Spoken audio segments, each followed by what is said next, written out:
हमारा दूसरा जो है केमिकल रिएक्शन के टाइप्स में डिकम्पोजिशन रिएक्शन क्या होता है।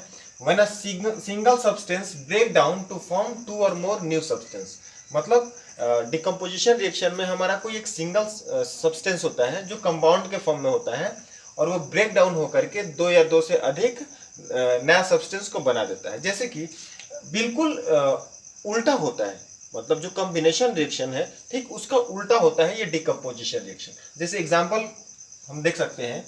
अब मान लीजिए ए बी है, एक कंपाउंड है, ए बी हमारा एक कंपाउंड है।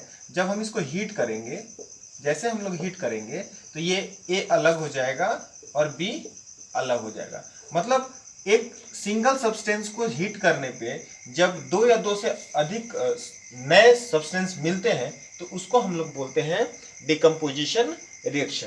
तो इस डिकम्पोजिशन रिएक्शन का एग्जांपल देख लेते हैं हम लोग। जैसे कि हम कैल्शियम कार्बोनेट CaCO3, अगर हम कैल्शियम कार्बोनेट को हीट करते हैं, ये हीट का सिंबल है। जब कैल्शियम कार्बोनेट को हीट किया जाता है तो कैल्शियम ऑक्साइड आता है, CaO कैल्शियम ऑक्साइड आएगा, ये कैल्शियम ऑक्साइड, और हमारा एक कार्बन डाइऑक्साइड रिलीज होता है। देखिए कार्बन डाइऑक्साइड, तो ये सिंगल हमारा सब्सटेंस था, इसको जैसे हमने हीट किया तो हमारा कैल्शियम ऑक्साइड और CO2 बना, दो नए सब्सटेंस बन गए।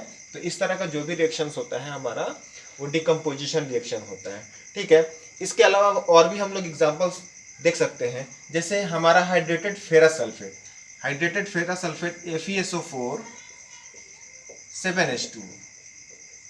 ठीक है, हाइड्रेटेड फेरस सल्फेट को यदि हम लोग गर्म करते हैं तो यहाँ पे FeSO4 अलग हो जाएगा, FeSO4 अलग हो जाएगा और हमारा यहाँ से 7H2 अलग हो जाएगा। ठीक है, तो देखिए ये हमारा एक सिंगल सब्सटेंस था, इसको जैसे ही हमने गर्म किया तो यहाँ पे हीट जरूर चाहिए यहाँ पे, क्योंकि डिकम्पोजिशन रिएक्शन में अधिकतर हीट का ही काम होता है। बिना हीट किए वो ब्रेक डाउन नहीं हो सकता है। तो अब हीट का माध्यम अलग अलग हो सकता है, सनलाइट से भी हीट हो, या फिर हम लोग उसको टेम्परेचर दें, या उसका इलेक्ट्रोलाइसिस हो, मतलब इलेक्ट्रिक करंट के द्वारा। तो वो तीन प्रोसेस से हम लोग हीट कर सकते हैं।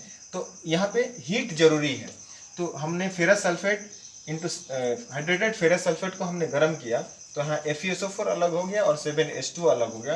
तो ये जो हमारा एग्जाम्पल है हमारा डिकम्पोजिशन रिएक्शन का एग्जाम्पल होता है। इसके अलावा हम अब डिकम्पोजिशन रिएक्शन के टाइप्स को देख लेते हैं।